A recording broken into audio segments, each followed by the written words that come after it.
Assalamualaikum warahmatullahi wabarakatuh. Salam histori, sahabat sejarah dimanapun berada.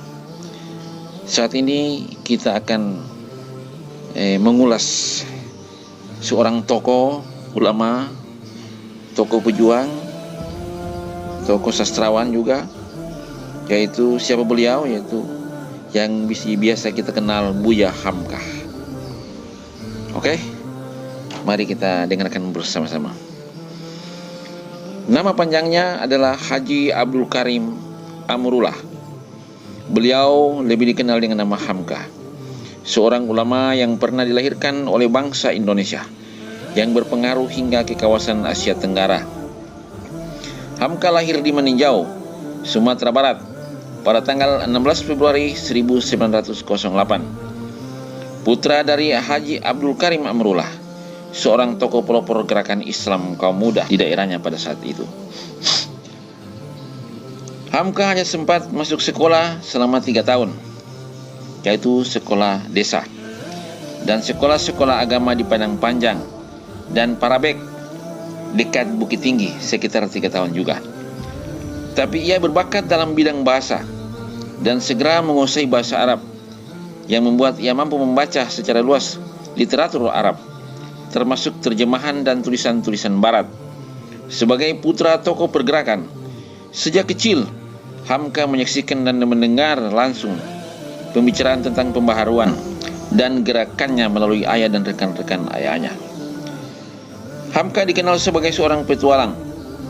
Ayahnya bahkan menyebutnya si bujang jauh.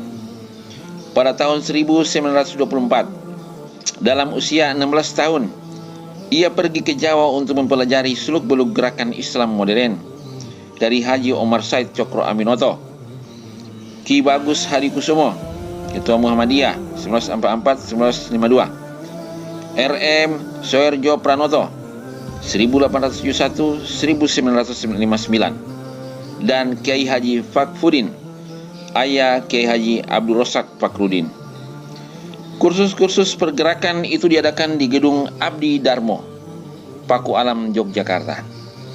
Setelah beberapa lama di sana, ia berangkat ke Pekalongan dan menemui kakak iparnya, A.R. Sultan Mansur, yang waktu itu menjadi Ketua Muhammadiyah cabang Pekalongan.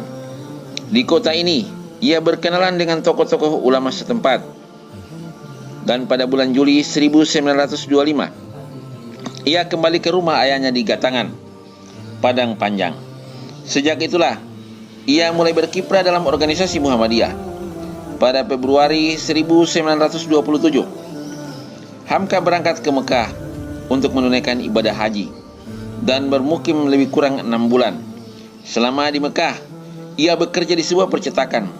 Pada bulan Juli, Hamka kembali ke tanah air dengan tujuan Medan.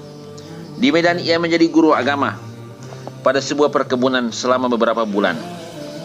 Pada akhir 1927, ia kembali ke kampung halamannya. Pada tahun 1928, Hamka menjadi peserta Muktamar Muhammadiyah di Solo. Dan sejak itu, hampir tidak pernah absen dalam Muktamar Muhammadiyah hingga akhir hayatnya. Sepulang dari Solo, ia mulai memangku beberapa jabatan, mulai dari ketua bagian Taman Pustaka, ketua tablik, sampai menjadi ketua Muhammadiyah cabang Padang Panjang pada tahun 1930. Pada tahun 1930, ia diutus oleh pengurus cabang Padang Panjang untuk mendirikan Muhammadiyah di Bengkalis. Kemudian pada tahun 1931, ia diutus oleh pengurus pusat Muhammadiyah ke Ujung Pandang untuk menjadi mubalik Muhammadiyah dalam rangka menggerakkan semangat menyambut Muktamar Muhammadiyah ke-21 Mei 1932 di Ujung Pandang. Hamka pindah ke Jakarta pada tahun 1950 dan memulai karirnya sebagai pegawai negeri golongan F di Kementerian Agama yang dipimpin Kiai Haji Abdul Wahid Hasyim. Pada tahun 1950, Hamka mengadakan lawatan ke beberapa negara Arab sesudah menunaikan ibadah haji untuk kedua kalinya. Sepulang dari lawatan ini, ia mengarang buku yang berbentuk roman, di antaranya Mandi Cahaya di Tanah Suci, di Lembah Sungai Nil, dan di tepi sungai Dajah. Sebelumnya, Hamka menulis di bawah naungan Ka'bah 1938. Tenggelamnya kapal Panderwick 1939. Merantau ke Delhi 1940. Di Lembah Kehidupan 1940 dan biografi orang tuanya yang berjudul Ayahku 1949. Ia pernah mendapat anugerah gelar doktor honoris causa dari Universitas Al-Azhar Kairo. Tentang pengaruhnya, Tun Abdul Razak pernah berkata, Tun Abdul Razak adalah Perdana Menteri Malaysia. Ia berkata, Hamka bukan hanya milik bangsa Indonesia, tapi juga kebanggaan bangsa-bangsa Asia Tenggara. Di dalam bidang politik, Hamka menjadi anggota konstituen hasil pemilu pertama 1955. Ia dicalonkan oleh Muhammadiyah untuk mewakili daerah pemilihan Masyumi di Jawa Tengah. Muhammadiyah waktu itu adalah anggota istimewa Masyumi. Dalam sidang konstituen di Bandung, ia menyampaikan pidato penolakan gagasan Soekarno untuk menerapkan demokrasi terpimpin. Setelah konstituen dibubarkan pada bulan Juli 1959 dan Masyumi dibubarkan setahun kemudian, Hamka pun memusatkan kegiatannya dalam dakwah. Sebelum Masyumi dibubarkan, ia mendirikan majalah Tengah yang berjudul Panji Masyarakat, menitik beratkan soal-soal kebudayaan dan pengetahuan agama Islam.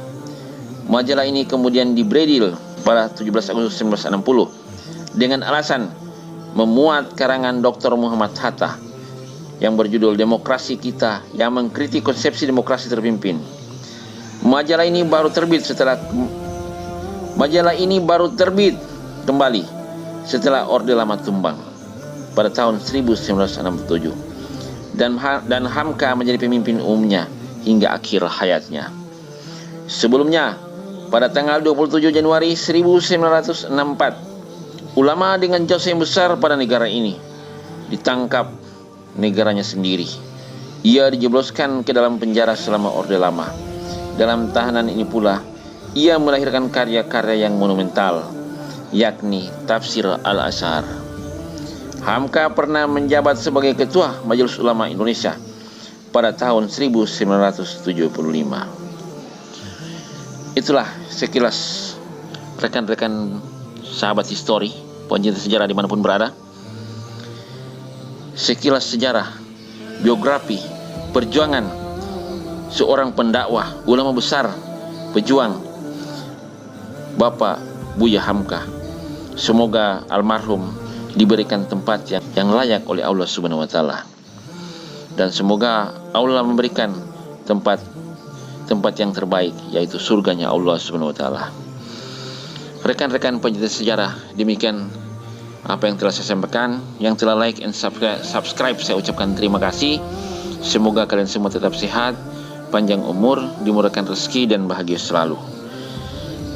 Dan dari biografi dan perjuangan serta riwayat hidup singkat tadi, semoga generasi kita saat ini sampai generasi yang akan datang tetap menjadi yang terbaik bagi dan menjadi tunas-tunas bangsa yang terbaik bagi negara kita, Republik Indonesia yang kita cintai.